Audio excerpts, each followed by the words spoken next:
Hello friends, मैं हूं अजीज शेख। आप देख रहे हैं मूवी स्टॉक चैनल, जिस पर आज मैं बात करने वाला हूं the Falcon and the Winter Soldier के फर्स्ट लुक ट्रेलर के बारे में, जो सीरीज हमें डिज्नी प्लस पर नेक्स्ट ईयर 19 मार्च तक देखने मिलेगी, जिसे फिलहाल तो अभी अच्छा खासा टाइम है। इसलिए बात करते हैं इसके ऑफिशियल रिलीज किए गए ट्रेलर की, जो पूरे 1.5 मिनट का है। तो अब इस 1.5 मिनट के ट्रेलर में हमें इस सीरीज से रिलेटेड क्या क्या डिटेल्स मिली है, चलिए उन्हीं डिटेल्स पर बात करते हैं। लेकिन आगे बढ़ने से पहले एक स्पॉइलर वार्निंग भी और एक रिक्वेस्ट, चैनल को सब्सक्राइब, वीडियो को लाइक और शेयर करने की।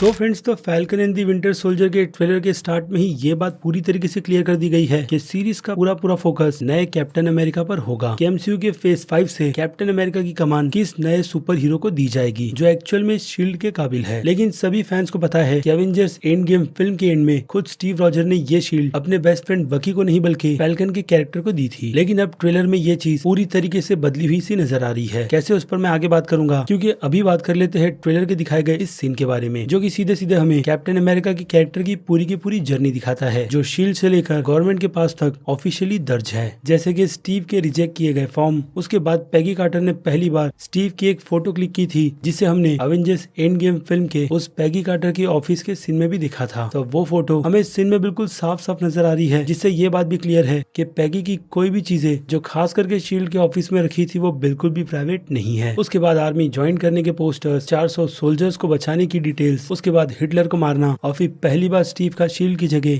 किसी टैक्सी के डोर को शील्ड की तरह यूज करना। उसके बाद हम देख सकते हैं कैप्टन अमेरिका के शो के कैंसिल होने का पोस्टर, जहां से कैप्टन अमेरिका ने अपनी जर्नी आर्मी में जाकर शुरू की थी। उसके बाद कॉमिक बुक के भी कवर को हम देख सकते हैं, और ऑब्वियसली उस कवर में भी हम कैप्टन अमेरिका के हिटलर को पंच मारते हुए देख सकते हैं। और उसके बाद ऊपर की तरफ हम देख सकते हैं कि कैसे स्टीव को पहली बार सुपर सीरम की मदद से कैप्टन अमेरिका बनाया गया था। ये सारी की सारी डिटेल्स, यानी कि कैप्टन अमेरिका की जर्नी हम इस एक सीन में बिल्कुल साफ देख सकते हैं। तो कैप्टन अमेरिका की इतनी सारी डिटेल से जो चीज मुझे पर्सनली समझ आ रही है, उससे तो मुझे यही लगता है कि कहीं ना कहीं गवर्नमेंट को यही लगता है कि कैप्टन अमेरिका की डेथ आयरन मैन की ही तरह उस बैटल में हो गई थी। और उसके बाद बात करें इस सीन की, तो इस सीन की concept part captain America the first Avenger के सूट को हमें दिखाती है, और दूसरी तरफ कैप्टन अमेरिका की दी एवेंजर्स के सूट को। और फिर इस कैप्टन अमेरिका की जर्नी को इसी ट्रेलर में इतने कम समय में खत्म कर सीधे हमें दिखाया जाता है ये सीन, जिस सीन में हम कैप्टन अमेरिका की शील्ड को शायद किसी म्यूजियम में रखा हुआ देखते हैं, जिसे वहाँ पर फैल्कन भी खड़ा हुआ देख रहा है, क्योंकि इसके रिफ्लेक्ट को हम मिरर में साफ देख सकते हैं। तो ट्रेलर का यही सीन हमें कंफ्यूज कर देता है कि जब कैप्टन अमेरिका ने अपनी शील्ड फैल्कन को दी थी, तो वो शील्ड इस म्यूजियम में क्या कर रही है। तो अब ऐसा हो सकता है कि किसी फाइट के दौरान ये शील्ड फैल्कन के हाथों से छूट गई होगी, जिसके बाद गवर्नमेंट ने इसे अपने पास रख लिया, क्योंकि गवर्नमेंट नहीं चाहती कि फैल्कन स्टीव की जगह लेकर कैप्टन अमेरिका बने, क्योंकि अभी भी फैल्कन और विंटर सोल्जर यानी कि बकी सोकोविया अकॉर्ड्स के अकॉर्डिंग एक मुजरिम ही है, जिन्होंने अब तक अपनी सजा को पूरा नहीं किया है बाकी दूसरे सुपर हीरोज के मुकाबले में, जैसे कि एंटमैन और हॉकाई, जिन दोनों को हाउस अरेस्ट किया गया था। और इन दोनों की ही तरह ब्लैक विडो भी भागी हुई है, जिसकी जर्नी को हम ब्लैक विडो की सोलो मूवी में देखने वाले हैं। और हाँ, उसका टीज हमें इसी सीरीज की सेट इमेजेस के अकॉर्डिंग ये भी बताता है कि falcon and the Winter soldier कहीं ना कहीं ब्लैक विडो फिल्म से कनेक्टेड है। और इसी रीजन के चलते falcon and the Winter soldier की सीरीज अब वांडा विजन के बाद रिलीज होगी, यानी कि 19 मार्च को, जिसके बाद इस सीरीज की कंटिन्यूएशन हमें ब्लैक विडो फिल्म में दिखाई जाएगी, जिसकी ऑफिशियल रिलीज डेट को अब 7th में कर दिया गया है। तो अब ट्रेलर के इस सीन की बात करें, जिस सीन में हम काफी सारे कार्स के कॉन्वॉय को देख सकते हैं, तो इसे देखकर मुझे ब्लैक विडो फिल्म के ट्रेलर की भी याद आ रही है, जिस ट्रेलर में भी इसी तरीके की कार्स हमें बिल्कुल साफ नजर आती है। तो हो सकता है कि ये कार्स एजेंट रॉस के ही इशारों पर चल रही हो, जो किसी भी कीमत में बकी और फैल्कन को पकड़ना चाहते हैं, जो दोनों ही फिलहाल तो गवर्नमेंट की नजरों से काफी ज्यादा दूर है और अपने अलग ही मिशन पर लगे हुए है। साथ ही साथ ये भी प्रूव करने में कि वो लोग बिल्कुल राइट ट्रैक पर है और गवर्नमेंट बिल्कुल भी नहीं, क्योंकि गवर्नमेंट की तरफ से जो डिसीजन नए कैप्टन अमेरिका का लिया गया है, वो फैल्कन के हिसाब से मुझे लगता है कि बिल्कुल ठीक है। इसलिए फैल्कन इस सीरीज में यही प्रूव करेगा कि वो कैप्टन अमेरिका की जगह ले सकता है। यानी एक हिसाब से देखा जाए तो फैल्कन की ये जर्नी एमसीयू फैंस को सिर्फ और सिर्फ इसीलिए दिखाई जा रही है कि खुद फैल्कन के लिए भी ये डिसीजन लेना कितना ज्यादा कठिन है, और कहीं ना कहीं इस सीरीज के चलते फैंस भी कन्विंस हो जाएंगे कि फैल्कन को ही एमसीयू के यूनिवर्स का नया कैप्टन अमेरिका बनाना चाहिए। और हाँ, बाकी रूमर्स ये भी कहती है कि फैल्कन के ब्लैक होने की वजह से उसे कैप्टन अमेरिका की जगह नहीं दी जा रही, यानी कि ठीक कॉमिक बुक की तरह यहाँ पर भी हमें वो रेफरेंस देखने मिल सकता है, जिस कॉमिक बुक में पहले सुपर सीरम का टेस्ट ब्लैक लोगों पर ही किया गया था, ताकि जो भी साइड इफेक्ट्स हो उससे ब्लैक लोग ही मरे, ना कि व्हाइट पीपल। इसलिए कॉमिक बुक में जन्म आइजिया ब्रैडली के कैरेक्टर का भी हुआ था, यानी कि फर्स्ट कैप्टन अमेरिका, जो कि रूमर के अकॉर्डिंग हमें इस सीरीज में भी देखने मिलने वाला है, जिस कैरेक्टर का रोल प्ले इस सीरीज में कार्ल लुबली प्ले करेंगे। और बाय द वे बात करें उस कैप्टन अमेरिका की शील्ड के बारे में, तो ये शील्ड अवेंजर्स एंड गेम के उस एंड के सीन की तो है, जिस सीन में ओल्ड कैप्टन अमेरिका ने ये शील्ड फैल्कन को दी थी। लेकिन अगर डिटेलिंग पर ध्यान दिया जाए तो कैप्टन अमेरिका की जिस शील्ड को थैनोस ने अपनी स्वॉर्ड से तोड़ा था, वो शील्ड बिल्कुल अलग थी डिजाइन के हिसाब से, और प्रेजेंट में ओल्ड कैप्टन अमेरिका की तरफ से लाई गई ये शील्ड बिल्कुल ही अलग है, जिसमें फैंस ने थियरी यही लगाई है कि उस ओल्ड कैप्टन अमेरिका ने मल्टीवर्स के कॉन्सेप्ट को अडेप्ट कर दूसरे स्टीव से इस शील्ड को चुरा लिया है, जो कि मुझे नहीं लगता है किसी भी हिसाब से सही होगी। और इसकी डिटेल तो हमें डेफिनेटली इस सीरीज को देखने के बाद ही पता चलने वाली है, क्योंकि एक्चुअल में इस नई शील्ड के राज के बारे में मुझे भी पर्सनली कुछ भी नहीं पता। तो अब बात करते हैं गवर्नमेंट के उस मकसद के बारे में, जिसमें क्यों गवर्नमेंट यह एक्सेप्ट नहीं करना चाहती कि सैम ही स्टीव रॉजर की तरफ से बनाया गया नया कैप्टन अमेरिका है। वेल, तो उसका सीधा और सिंपल जवाब यही है कि स्टीव की तरह फैल्कन भी गवर्नमेंट की बातों को इतना सीरियसली नहीं लेता है, और अब कैप्टन अमेरिका के बाद बकी की जिम्मेदारी भी उस पर है, जिसकी जिम्मेदारी वो बिल्कुल ईमानदारी से निभाने वाला है। तो आपको याद होगा अवेंजर्स एंड गेम का वही एंड का सीन, जिस एंड के सीन में जब ओल्ड कैप्टन अमेरिका फैल्कन को वो शील्ड देते हैं, तो शील्ड को लेते वक्त फैल्कन यही कहता है कि ये शील्ड उसे अपनी सी तो बिल्कुल भी नहीं लग रही, यानी कि इस शील्ड के लिए वो काफी ज्यादा मेहनत करेगा, जिस मेहनत के बाद उसे लगेगा कि वो इस शील्ड को पकड़ने के लायक है, क्योंकि कैप्टन अमेरिका की हिस्ट्री इस शील्ड को लेकर बहुत ही ज्यादा कॉम्प्लिकेटेड है, जिस बात को हम फैल्कन के भी मुंह से इस ट्रेलर में सुनते हैं बिल्कुल साफ साफ। तो अब इस कॉम्प्लिकेटेड जर्नी की बात करें तो ब्लैक कैप्टन अमेरिका की डिटेल मैंने आपको ऑलरेडी दे दी है, और इसके अलावा कैप्टन अमेरिका की ही जर्नी को पकड़ लो, जिसकी शुरुआत और एंड अगर किसी को भी एक्सप्लेन की जाए तो वो सच में बहुत ही ज्यादा कॉम्प्लिकेटेड है। रीजन है इसके ईयर की टाइमलाइन, जो शुरू होती है 1942 से और खत्म ईयर 2023 में। लेकिन ऐसा नहीं है, सीरीज का पूरा फोकस सिर्फ फैल्कन के ही कैरेक्टर पर है। ये सीरीज हमें बाकी और दूसरे कैरेक्टर पर भी काफी ज्यादा फोकस करती हुई नजर आएगी, खास करके टाइटल के हिसाब से विंटर सोल्जर यानी बकी पर भी, जिसकी नई जर्नी को भी इस सीरीज में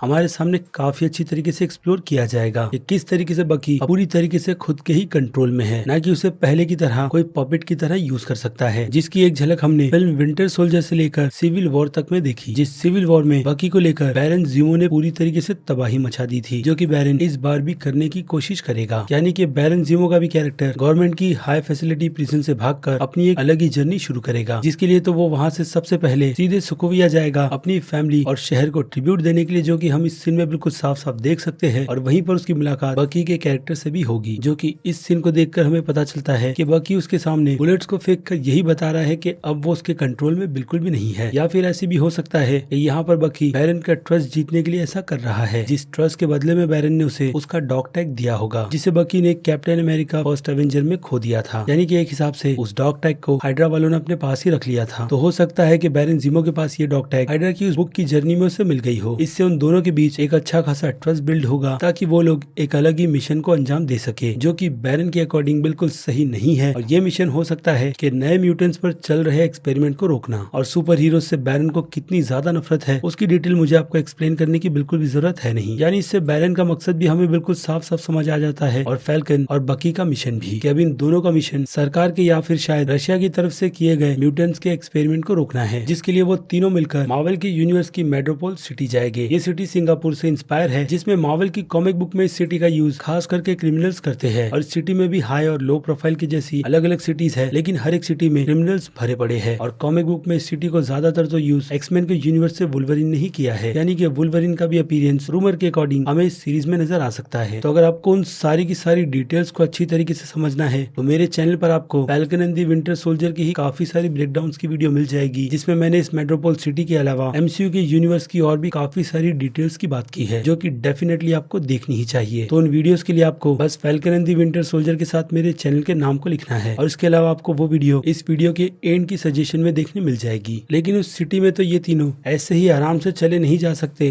क्योंकि इन तीनों पर गवर्नमेंट की अच्छी खासी नजर है। इसलिए शायद सैम के पास उसका रास्ता है, जो कि है उसका family business Wilson family sea food, जिसकी मदद से वो लोग एक बोट से काफी आसानी से मेट्रोपोल सिटी में पहुंच सकते हैं। और अब इस छोटे से बोट से ये बात भी साफ हो जाती है कि फैल्कन बकी के साथ अपने पुराने होम टाउन में ही छुपा हुआ है, ठीक ब्लैक विडो की तरह, जहाँ पर वो दोनों खुद को पूरी तरीके से प्रिपेयर कर रहे हैं आने वाले खतरे के लिए या फिर उनके अगले मिशन के लिए। और इसी के साथ साथ हम देख सकते हैं कि फैल्कन के पास भी उसके सूट को रखने के लिए एक सूटकेस है, ठीक टोनी स्टार्क और स्पाइडरमैन के सूट्स की तरह। उसके अलावा हम इस ट्रेलर में द लीपर के कैरेक्टर की एक झलक भी देख सकते हैं, जिसमें वो शॉर्ट्स की मदद से पेट्रोल में आग और एक बड़े से एक्सप्लोजन को अंजाम दे रहा है। और इसके अलावा दी फ्लैग स्मैशर के ग्रुप को भी, जिसे लीड सारी की सारी फीमेल्स कर रही है। वेल, तो इससे दो चीजें हो सकती है, जिसमें से एक सिंपल सी है कि इस कैरेक्टर को एमसीयू के यूनिवर्स में मेल से फीमेल बना दिया गया है, या फिर मेरा दूसरा अंदाजा ये कहता है कि फ्लैश स्मैशर का ये बस एक ग्रुप है जिसे वो कमांड देकर अलग अलग मिशन पर भेजता है, और इस ग्रुप को लीड करने की पूरी जिम्मेदारी इरेन कैलीमैन के कैरेक्टर को दी गई है, जिनकी अगर falcon and the Winter soldier की सेट इमेजेस पर नजर डाले तो उसे देखकर यही लगता है कि लीपर कैलीमैन के कैरेक्टर को जाकर कन्विंस करेगा कि वो उनका ग्रुप ज्वाइन कर ले, जिसके लिए वो मान भी जाएगी, जिसमें मुझे तो उनका लुक पर्सनली बहुत ही ज्यादा अच्छा लग रहा है। और रूमर के अकॉर्डिंग ये भी कहा जा रहा है कि कैलीमैन का कैरेक्टर एमसीयू के इस यूनिवर्स में सॉन्गबर्ड के कैरेक्टर का रोल प्ले करने वाली है। अब सॉन्गबर्ड के कैरेक्टर को अगर मैं सिंपली डिस्क्राइब करूं तो सॉन्गबर्ड एमसीयू के यूनिवर्स की ब्लैक कैनरी है, जिसके पास काफी ऊंचा चिल्लाने की पावर है। तो हो सकता है कि वो काफी ज्यादा कंफ्यूज है अपनी जर्नी को लेकर, जिसके चलते वो फिलहाल तो गलत हाथों में पड़ गई है, जिससे बाद में वो निकल भी आएगी अगर इस कैरेक्टर को एमसीयू के यूनिवर्स में अच्छा दिखाना है तो। और अभी के लिए तो स्प्लैश स्मैशर के कैरेक्टर की बात करें तो उसकी ऐसी कोई भी डिटेल्स कंफर्म नहीं की गई है कि ये कैरेक्टर कोई अलग कैरेक्टर होगा इस सीरीज में, या फिर बस उस कैरेक्टर का ग्रुप ही हमें इस सीरीज में दिखाया जाएगा, जो बार बार पूरे ट्रेलर में फैल्कन और बकी को ही आकर काफी ज्यादा परेशान कर रहे हैं। तो अब अगर कॉमिक बुक की बात करें तो फ्लैश स्मैशर कैप्टन अमेरिका से तो बहुत ही ज्यादा नफरत करता है। रीजन है उन दोनों की सोच का ना मिलना, यानी कि यहाँ पर भी लेफ्ट और राइट वाला पंगा है। और इस फ्लैश स्मैशर के कैरेक्टर को अगर कॉमिक बुक में किसी ने सबसे अच्छी तरीके से यूज किया था तो वो था यूएस एजेंट, जो कैप्टन अमेरिका से भी ज्यादा अपना नाम कमाना चाहता था, जिसके चलते वो कॉमिक बुक में फ्लैश स्मैशर को ये कहकर कन्विंस कर लेता है कि वो उस पर फेक अटैक्स करे, जिससे कि उसकी पॉपुलैरिटी बढ़ेगी और कैप्टन अमेरिका की कम होगी। यानी कि अगर देखा जाए तो फ्लैश स्मैशर कॉमिक बुक के यूनिवर्स में एक छोटा मोटा गुंडा ही है, जिसे इस सीरीज में अच्छा खासा यूज किया जा सकता है। लेकिन कंफर्म ये नहीं है कि एमसीयू के इस यूनिवर्स में यूएस एजेंट फ्लैश स्मैशर या फिर उसके ग्रुप से ऐसा कोई काम करवाए। लेकिन अब बात करें इस हाईवे चेजिंग सीन की, तो इस हाईवे के ट्रक चेजिंग एक्शन को देखकर ऐसा ही लग रहा है कि यहाँ पर किसी तरीके की हाईजैकिंग की जा रही है, या फिर एक रेस्क्यू मिशन को यहाँ पर अंजाम दिया जा रहा है, जिस रेस्क्यू मिशन में लोगों को उस ट्रक के अंदर से किसी दूसरी जगह ट्रांसपोर्ट किया जा रहा है। कहाँ तो उसकी डिटेल मैंने ऑलरेडी अपने चैनल पर एक्सप्लेन कर रखी है, और इसके अलावा बाइकर ग्रुप्स की भी डिटेल, और उसके अलावा उनके जैकेट पर एमसीयू के विलन ओगनम की तस्वीर क्यों है, जो कि अगेन वुल्वरीन का जानी दुश्मन है, तो उसकी भी डिटेल्स आपको चैनल पर दूसरे वीडियोस में मिल जाएगी। क्योंकि बाइकर का ये ग्रुप भी हमें इस ट्रेलर में फैल्कन और बकी को चेस करते हुए नजर आते हैं। उसके बाद बाकी के पूरे ट्रेलर में हम इन दोनों को काफी सारे एक्शंस करते हुए देखते हैं, जिससे एक बात तो साफ है कि डिज्नी की तरफ से इस शो को भी ठीक मैंडलोरियन के ही बजट पर बनाया गया है, यानी टीवी सीरीज बिल्कुल थिएटर के लेवल के एक्सपीरियंस वाली। और अगर छोटे मोटे रेफरेंस की बात करें तो बकी का इस तरीके से नाइफ को घुमाना हमें सीधे याद दिलाता है captain America winter soldier film की, जिस फिल्म में बकी ने इसी तरीके से नाइफ्स को घुमाया था। और उसके अलावा उसी फिल्म में हम कैप्टन अमेरिका को बिना पैराशूट्स के ऐसे ही प्लेन से कूदते हुए देखते हैं, वो भी सामने वाले शख्स की आधी बात को सुनकर। और ऐसा ही कुछ इस सीरीज में भी फैल्कन करता है, बकी की बात को अनसुना कर। लेकिन फैल्कन के पास उसके खुद के विंग है, जिसमें वो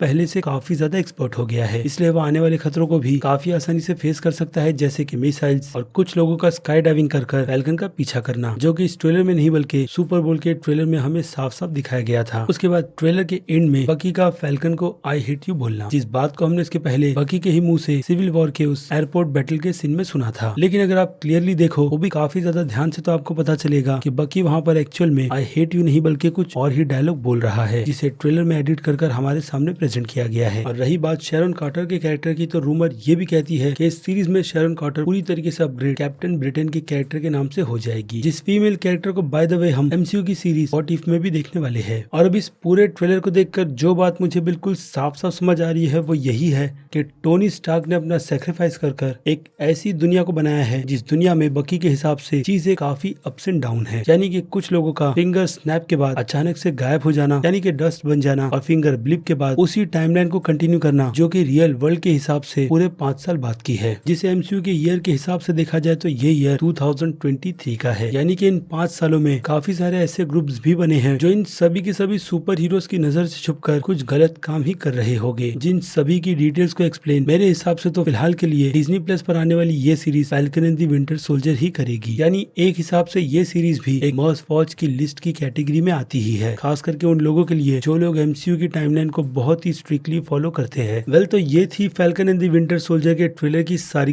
डिटेल्स, जिसमें मैंने ऑलमोस्ट सभी की सभी चीजों को कवर किया है। और बची कुछ चीजों को जो मैंने छोड़ दिया है जानबूझकर, वो इसीलिए क्योंकि ऑलरेडी उन टॉपिक्स को मैंने falcon and the Winter soldier की बाकी दूसरी वीडियोस में कवर किया है, खास करके यूएस सोल्जर के टॉपिक को। इसलिए उनमें से किसी भी बातों को मैंने इस वीडियो में रिपीट बिल्कुल भी नहीं किया है। जो एक हिसाब से वीडियो लंबी और आपके टाइम को वेस्ट करने के अलावा और कुछ नहीं करेगी। तो अगर आपको वो सारी की सारी डिटेल्स भी जाननी है तो आप उन डिटेल्स के लिए मेरी बाकी उन दूसरी वीडियोस को भी देख सकते हैं, या फिर इसी वीडियो से आप पूरी तरीके से सेटिस्फाई हो जाओ। अब डिपेंड आप पर करता है। जिसे लेकर अब आपकी क्या राय है उस बारे में मुझे कमेंट कर जरूर बताइएगा कि आपको मेरी ये मेहनत कितनी ज्यादा पसंद आई है और कितनी नहीं। और उसी के साथ साथ इस वीडियो को लाइक करना भी बिल्कुल मत भूलिएगा, ताकि इससे मुझे मोटिवेशन मिलती रहे इस टाइप के कंटेंट को अपने चैनल पर कंटिन्यू रखने की। तो चलिए अब खत्म करते हैं वीडियो को यहीं पर। मैं हूँ अजीज शेख, आप देख रहे थे मूवी स्टॉक चैनल, जिसे अगर आपने अभी तक सब्सक्राइब नहीं किया है तो सब्सक्राइब कर लीजिए और बगल में बने हुए इस बेल आइकन के साथ साथ नोटिफिकेशन को ऑल पर क्लिक कर दीजिएगा। इससे होगा ये कि मैं अपने चैनल पर जब भी कोई नई वीडियो अपलोड करूंगा आपको उसकी नोटिफिकेशन सबसे पहले मिलेगी। इसीलिए चैनल को सब्सक्राइब, वीडियो को लाइक और शेयर करना तो बिल्कुल भी मत भूलिएगा। और अब मैं मिलता हूँ जल्दी आपसे दूसरी किसी वीडियो में किसी और फिल्म या फिर किसी और सीरीज के टॉपिक पर बात करते हुए। तब तक के लिए तो आप मेरे चैनल के बाकी दूसरे वीडियोस को एंजॉय कीजिए और टिल देन बाय।